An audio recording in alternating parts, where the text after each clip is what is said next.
काजल हिंदुस्तानी जी, आपके हिसाब से गुजरात में इस बार प्रमुख मुद्दे जो हैं, आप क्योंकि पूरे गुजरात में लगातार घूमती हैं, सक्रिय रहती हैं, आपके हिसाब से गुजरात की जो जनता है उसके लिए कौन से जो मुद्दे हैं वो इस बार इंपॉर्टेंट हैं? आपको क्या लगता है किन मुद्दों पर गुजरात की जनता वोट करेगी? देखिए, एक तो फर्क तो पड़ता ही है कि जब सेंटर में बीजेपी की गवर्नमेंट है तो स्टेट में अगर बीजेपी की गवर्नमेंट होती है तो जो बीजेपी का है कि डबल इंजन सरकार में काम होता है, तो वो तो हमने भी देखा है कि जिसमें कोई दो मत नहीं है कि कच्छ के रण में भी अगर नर्मदा का पानी पहुंच रहा है तो ये डेफिनेटली डबल इंजन की सरकार है, तभी पहुंच रहा है, तभी ये संभव है। अगर हम लोग ये बात करते हैं कि जैसे बेट द्वारका की आपने कार्रवाई देखी कि एक बहुत बड़ा अवैध निर्माण वहां पर काम चल रहा था और वहां से 80 किलोमीटर दूर ही समुद्र मार्ग से पाकिस्तान की बॉर्डर है जहां से हजारों करोड़ की ड्रग्स भी पकड़ी गई है। ये सारे इनपुट्स इंटेलिजेंस के थे। तो आप देखिए कि किस तरह से बेट द्वारका में जितना भी अवैध कब्जा था और जो भी वहां के क्रिमिनल लोग थे उन पर कार्रवाई हुई, अरेस्ट किया गया, अवैध कब्जा हटाया गया। बीजेपी ने अपने कार्यकाल में काम भी बहुत अच्छे करे। इनफैक्ट अभी यूनिफॉर्म सिविल कोड की भी जब आपने देखा बात करी तो आज तक मुझे नहीं लगता कि कोई भी पॉलिटिकल पार्टी ने मुस्लिम महिलाओं के हक की बात करी है। This is the only BJP के जिन्होंने ट्रिपल तलाक कानून भी लाया जो मुस्लिम महिलाओं को इक्वेलिटी देना चाहता है कि भाई उनका भी अपना एक अधिकार हो। तो यूनिफॉर्म सिविल कोड आने से उन मुस्लिम महिलाओं को भी मतलब भारत में समान अधिकार मिलेगा, हर नागरिक का वो हक होता है। विकास के कार्य तो हुए ही है, वो तो कोई दो राय उसमें है ही नहीं, लेकिन मैं अभी भी कहती हूँ कि बीजेपी ने अपने कार्यकाल में बहुत अच्छा किया है, गुजरात सरकार ने अच्छा किया, लेकिन अभी भी काफी ऐसी चीजें जो और बेहतर तरीके से हो सकती थी। जैसे मैं आपको बताती हूँ कि दो विशेष मुद्दे जो है और जो बहुत क्रूशियल मुद्दे हैं कि पूरे भारत में इस्लामिक आक्रामकता बढ़ी है और एक आपने देखा कि जब पीएफआई का पूरा बैन करने का वो जब पूरा एक प्रोसेस चल रहा था तो इनका एक रेफरेंडम भी हमारे सामने आया था जिसमें 2047 से पहले कैसे भारत को इस्लामिक देश बनाया जाए उसकी उसमें पूरा मैनिफेस्टो उन्होंने बनाया था लिटरली। तो उसमें यह भी था कि आप इनके जमीनों पे कब्जा करो, इनकी बेटियों के साथ लव जिहाद करो, उठा के ले जाओ, धर्मांतरण। तो तीन प्रमुख मुद्दे जो मैं ग्राउंड पे इतना काम करती हूँ, मुझे ये लगता है कि तीन बड़ी समस्या है। एक जो धर्मांतरण हो रहा है तेज गति से, उस पर बीजेपी को ध्यान देना पड़ेगा। दूसरा जो अवैध कब्जे हो रहे हैं, बहुत अवैध निर्माण हो रहा है कि आप देखो गुजरात के हर एक बड़े ऐतिहासिक मंदिर पर जिहादियों के अवैध कब्जे हैं।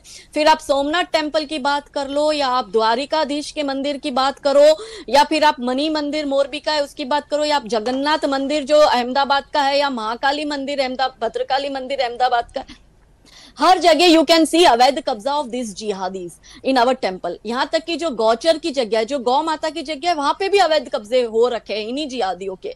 कहीं भी मजारें बन रही है पब्लिक गार्डन में। और जब हम बात करते हैं तो मुझे पता नहीं क्यों ये एमएलए विधायक जो है वो डरते क्यों है। मंत्री तक को मैं मिलती हूँ तो मंत्री भी, कुछ एक मंत्री ऐसे है, कुछ एक विधायक ऐसे है जो इन मुद्दों पर काम करने से डरते। अगर आपके विस्तार में अवैध कब्जा हो रहा है तो ना बेटियां बच रही है ना जमीनें बच रही है, तो हम क्या करेंगे? हम हमारी आवाज सुनने वाला कौन है? ये तो क्योंकि पर गुजरात पर सवाल है काजल जी, गुजरात तो बीजेपी का अगर देश भर की बात करूं तो देश भर में ऐसा करता है कि भाई गुजरात तो बीजेपी का हिंदुत्व का एक मॉडल है, गढ़ है। गुजरात बीजेपी का हिंदुत्व का मॉडल भी है और गढ़ भी है। लेकिन आप देखो कि पिछले कुछ वर्षों में अगर मैं देखूं तो पिछले 4 से 5 वर्षों में गुजरात में इस्लामिक आक्रामकता बढ़ी है, जहां लव जिहाद भी बढ़ा है, जहां धर्मांतरण भी बढ़ा है और जहां अवैध कब्जा भी बढ़ रहा है। सरकारी जमीनों पर, मंदिरों पर, गौचर की जगह पर हमारी बेटियां भी नहीं बच रही है। आज आप देखो ना कि अगर हम आज जैसे लेटेस्ट अभी जो केस आया है श्रद्धा का, भले वो गुजरात का नहीं पर है तो वो भारत की बेटी ना, तो दिल तो जलेगा ना। भारत बेटी तो बेटी होती है, फिर उसका कोई धर्म नहीं होता, उसकी कोई जाति नहीं होती, उसका ना तो क्षेत्रवाद होता है, ना जातिवाद होता है, ना भाषावाद होता है। ये सब चुनावी चीजें हैं, उनको चुनाव तक रखो। लेकिन जब बेटियों के मान सम्मान और महिला शक्ति और महिला सुरक्षा की बात आती है, महिला सशक्तिकरण की बात आती है, तब इन हिंदू बच्चियों के लिए क्यों कोई सड़क पर नहीं उतरती? कोई महिला सांसद या कोई महिला विधायक या कोई महिला कॉर्पोरेटर या कोई महिला मेयर क्यों कभी धरना प्रदर्शन नहीं करती उन सरकारी अधिकारियों के पास या उन लोगों के पास लीडर्स जो बिल बनाने का काम करते हैं, जो सदन में बिल प्रस्तुत करते हैं, क्यों उन बेटियों को बचाया नहीं जाता तत्काल रूप में? मतलब फास्ट ट्रैक कोर्ट में जल्द से जल्द डिसीजन आना चाहिए कि कैसे कोई आफताब किसी श्रद्धा को काट के 36 टुकड़े 35 टुकड़े करता है और उसको 18 दिन तक फ्रिज में रखकर हर रोज उसका एक एक टुकड़ा मरौली के दिल्ली के जंगल में जाकर वो फेंक कर आ रहा है। तो बेटियों की क्या सुरक्षा है, क्या गारंटी है? कैसे हमारे यहाँ पे इस तरह से होता आ रहा है? और कोई, आप देखो नुपुर शर्मा वाला पूरा चैप्टर अगर हम आज देखते हैं, मैं ये उठाती हूँ ये मुद्दा, भारत में सबको अभिव्यक्ति की आजादी है, पर अभिव्यक्ति की आजादी के तर्ज पर अगर कोई खुलेआम सर तन से जुदा कर रहा है, जैसे कृष्णा कन्हैया का कर दिया या जैसे अमरावती में कर दिया उमेश का, वैसे किशन भरवाड़ का गुजरात में कर दिया। आज तक किशन भरवाड़ को न्याय नहीं मिला है। लेकिन आप मुझे बताओ कि सर तन से जुदा खुलेआम नुपुर शर्मा के लगे। वो नुपुर शर्मा आज कितने महीने हो गए वो घर से बाहर नहीं निकल पा रही है। क्या भारत में क्या सिक्योरिटी है एक महिला की? क्या उसकी कोई अभिव्यक्ति की आजादी नहीं है? हिंदुस्तानी, आपको लगता है कि कोई एक सेंट्रल मुद्दा जो है इस वक्त चुनाव, गुजरात के चुनाव में मिसिंग है? क्या आपको लगता है? क्या? जी, ऑफ कोर्स मैं काफी टाइम से नोटिस कर रही हूँ कि जो एक सेंट्रल मुद्दा होना चाहिए ना, वो मुद्दा गायब है। इनफैक्ट मैं तो देती हूँ मुद्दे, मैं तो कहती हूँ, क्योंकि हम जमीन पर काम करते हैं और डोर टू डोर लोगों की दुख दर्द में जुड़े रहते हैं। हमें पता होते कि कोर मुद्दे क्या है, क्योंकि 3-3 बजे तक पुलिस चौकी में हम ही बैठते हैं, तो हमें पता है। हम तो कहते हैं कि सबसे बड़े 2 मुद्दे हैं, एक लव जिहाद और अवैध कब्जा, और तीसरा धर्मांतरण। ये 3 बहुत बड़े मुद्दे, और इस मुद्दे पर भाजपा बहुमत के साथ में जीतने वाली तो है, उसमें कोई 2 मत नहीं है, क्योंकि नरेंद्र भाई मोदी जी जहां हो वहां हार असंभव है, ठीक है। लेकिन आप मुझे ये बताओ कि एक ऐसा मुद्दा जिसको पूरा एड्रेस सेंटर लेवल पर किया जा चुका है, जिस पर काफी भाजपा के राज्यों में कानून बने हुए भी है, मगर कहीं ना कहीं अगर वो चीजें गुजरात में पिछले 4-5 वर्षों से ज्यादा दिखने में आ रही है, और ये मुझे नहीं दिख रही है, ये सबको दिख रही है, सबको पता है ये हो रहा है, श्रद्धा राजपूत हो रहा है। एक मिनट, श्रद्धा राजपूत कह रही है कि बहुत बड़ा मुद्दा है। इस मुद्दे को तो हाथ में लेके बीजेपी ये पूरा कैंपेन चला सकती थी, और मतलब आप 150+ आराम से जीत सकती थी। लेकिन आई डोंट नो क्यों ये मुद्दा नहीं ले रहे, या क्यों संकोच हो रहा है, गॉड नोज।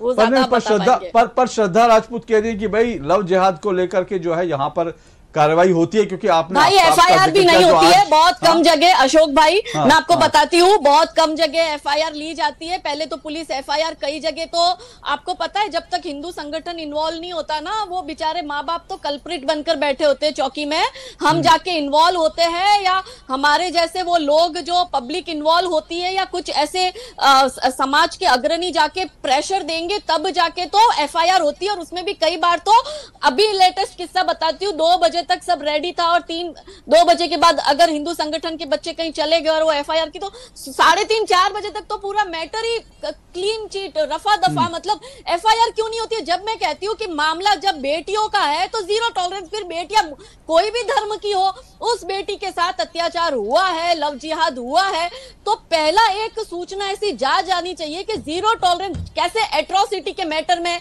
आप ऐसा स्टैंड लेते हो कि एट्रोसिटी का मैटर आया तुरंत एफआईआर लो, छानबीन बाद में करेंगे, तो वैसे लव जिहाद के मैटर में तुरंत एफआईआर लो ना, छानबीन उसके बाद करेंगे। अब एफआईआर लिखने वाला जज बन जाता है, वो कहता है ये करा वो करा, फंसाया लड़की को, वो अलग और चढ़ा रहा है। तो काफी ऐसे मुद्दे, ऐसा नहीं है कि जो उनकी नजर से वो देख रहे वही सही है। हमें ऐसा लगता है कि चारों दिशाओं में नजर होनी चाहिए।